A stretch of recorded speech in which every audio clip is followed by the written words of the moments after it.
Hey, you. ある Yes, you. I'm talking to you. Okay, got it. Why are you even on YouTube right now? There's no change in the plan. You turned off that one game again, didn't ya? No. You were in a mood to play, but it was too frustrating. Died too many times? No. Your teammates ask you if your screen is off? No. Don't you worry. It happens to the best of us. Okay, got it. Bye.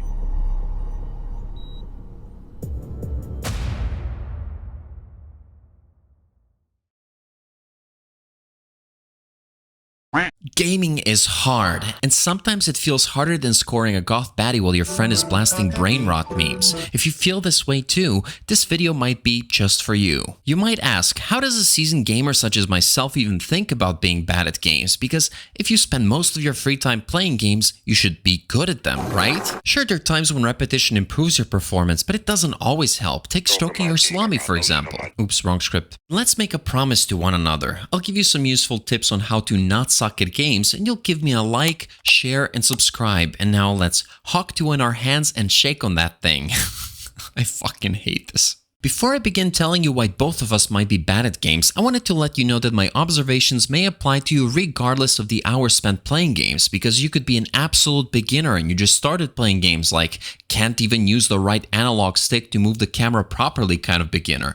Or you could be someone who's been playing games for 20 plus years, you know, like fucking game console hung onto the wall, collectibles in every corner, Xbox branded dildo, Nintendo branded dog fucking litter box. This applies to everyone. Some advice might apply more to people around my age because we're hitting that point when we try to rationalize why we play games at all and try to better balance short-term satisfaction and things that might be better for us in the long run. And because I can't do this funny YouTuber thing because I'm not British, I'm trying to do this relatable gamer YouTube thing. So I hope you play along and let me know how you feel in the comments.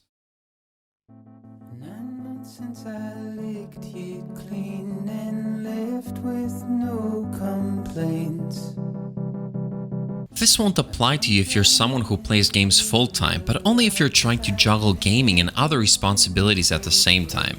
How many days of the week you have only 1 hour of free time to play? You turn on that open world game you started months ago, and then you think to yourself, I'll play this game for 1 hour today, and if I play it like this every day, I'll beat it in 2 months. And after that, after these thoughts, you lose your will to play. It's as natural as liking big bazonkas. Then you have to travel or have other obligations, and you don't jump inside that world for a week or two.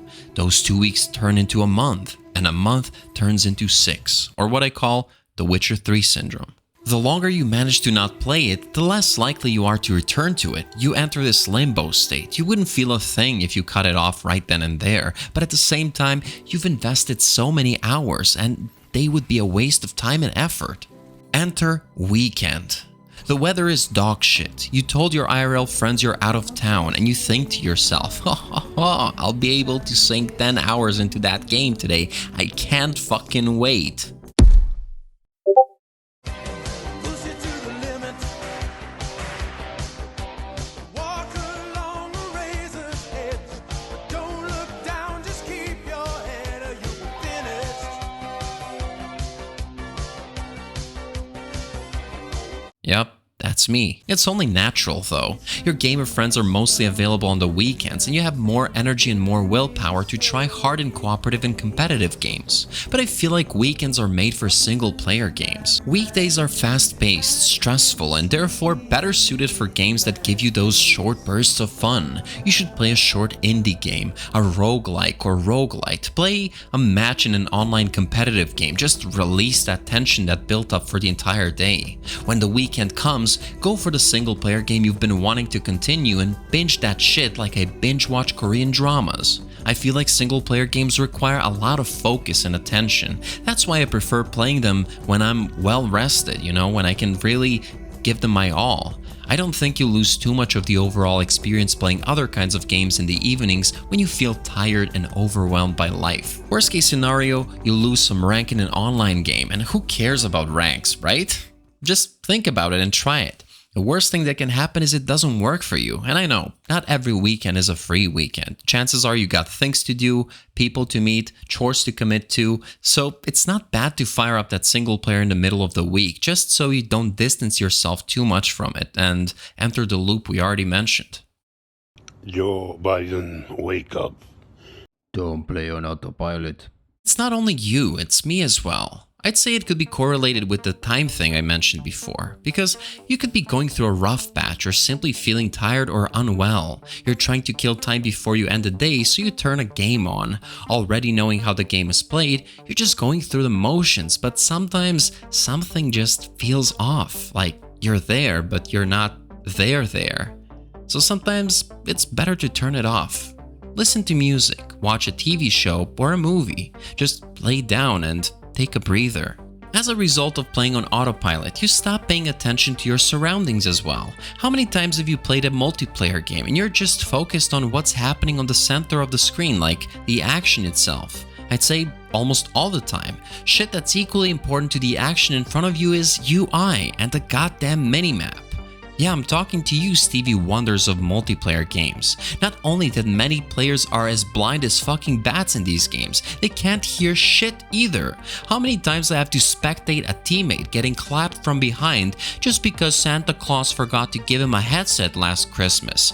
Add Burger King sounding ass microphone to the mix and you have a goulash made with sweat and tears. It's fucking insane.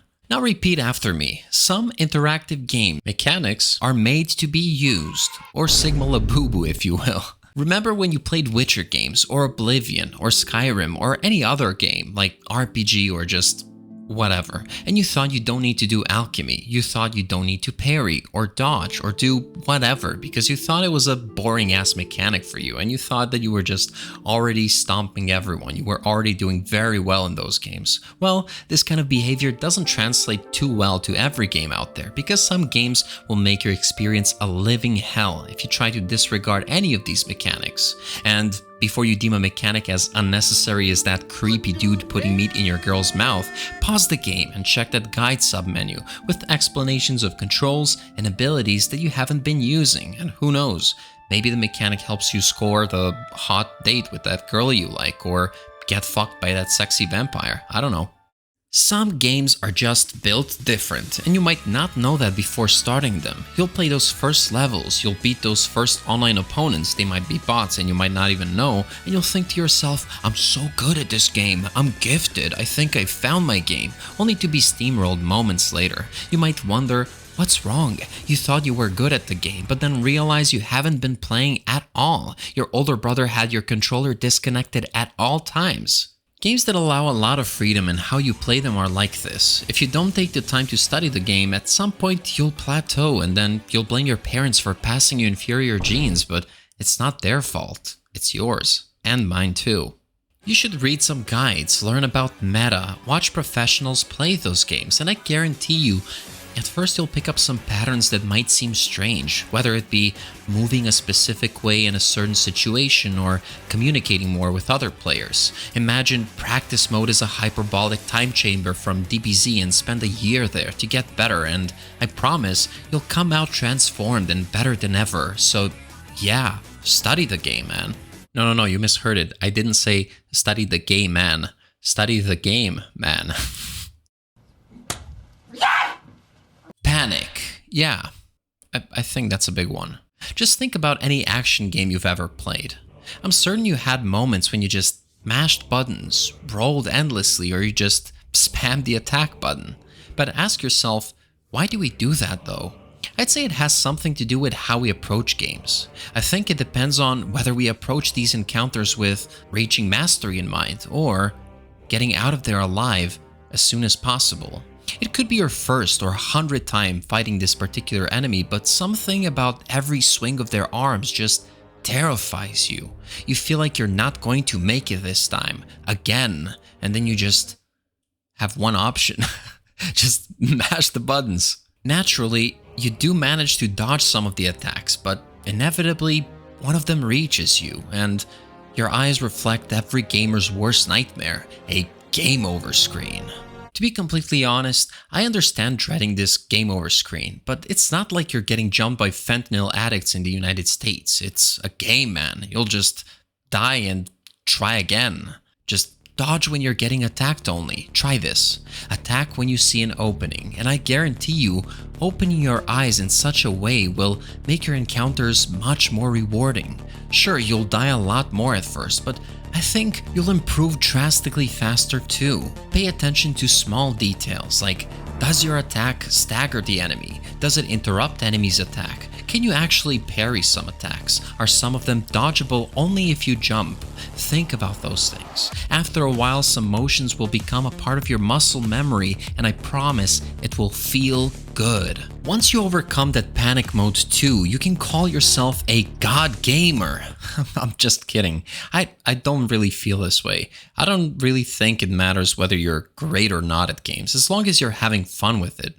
I made this video hoping to help those who feel that frustration sometimes makes the bigger chunk of their overall gaming experience. I know giving you advice to spend even more time with games is not a very healthy solution, but it's just something to think about as well.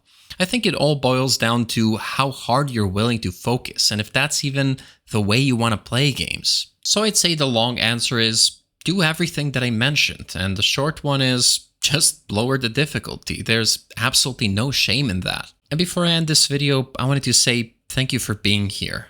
Please let me know in the comments section which games made you feel like you're bad at them and why. And I'm really hoping to see a wide spectrum of games mentioned. Also, if you enjoyed this video, please leave a like, share the video with your friends, and subscribe to my channel for more content. And until next time, ciao.